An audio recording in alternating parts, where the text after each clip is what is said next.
Hello everyone, and welcome back to Books as Physical Objects, where I sort of show off some of the interesting books that I have in my collection. Today we have Myths Every Child Should Know. I picked this up at a book sale, and I thought it was rather interesting.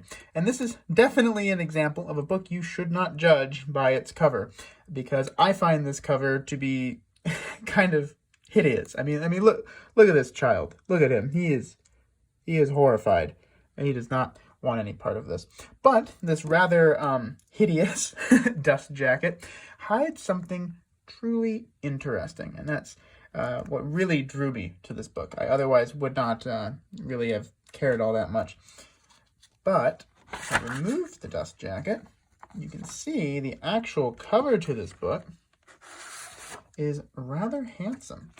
And this is what initially drew me to this book. I mean, look at this. This is very nice. This is very pleasant. Not really sure what material this is. It feels like some kind of faux bonded leather type. Not even. I don't know what this stuff is. But there you go. Look at that nice, handsome spine, little art there. Junior Deluxe Editions. And then the back is just the same as the front. Sort of reuse that design, but I thought it was pretty interesting, and I thought that this alone would make it interesting to share. So let's dive into the book.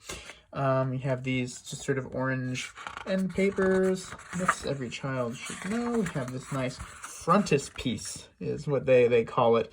Looks like King Midas there.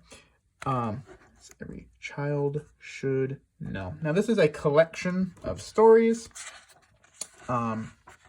In English, obviously. And here's the collection. We have The Chimera, The Golden Touch, The Gorgon's Head, The Miraculous Pitcher, The Paradise of Children, The Cyclops, The Argonauts, and then we have some Norse mythology here. How Odin Lost His Eye, The Quest of the Hammer, and The Death of Balder. And you can see there's some image credits. These are all taken from other books, sort of put together. So this is almost an anthology, if you will. And this was published in 1905. We have MCM for 1900 and then 5, although I don't personally believe this particular book was printed back then. It's in much too nice shape. And the cover here reeks of a later time period. I mean, it even says book club edition on the inside there. So I'm not sure when this particular one was published, but the text was definitely written in 1905, and when you read it, it reads sort of old-timey, as it were. Not like, once in the old times, for all the strange things which I tell you about happened long before anyone can remember, a fountain gushed out of a hillside in the marvelous land of Greece, and for aught I know, and so on and so forth. So it's a little archaic, but charming in its way. There are hidden throughout these stories a few illustrations. I haven't marked them all out, but I do know there's a few near the end, and there's another one in full color to sort of match that frontispiece. But they're sort of sprinkled through. I don't know if these images, there you go, there's one. I don't know if these images are from the original source texts, or if they were done specifically for this book. I have no idea. But they're kind of neat. So there you go. There's your story, and then on to the Golden Touch, and so on. I'm going to flip through and try to find out. It's got these nice, I believe these are called deckled edges, sort of adding to the deluxe feel. Oh, and a stained top there, which is very, very fun. Let's see if we can't find, there's another illustration near the back here. Here's one of the Norse myths.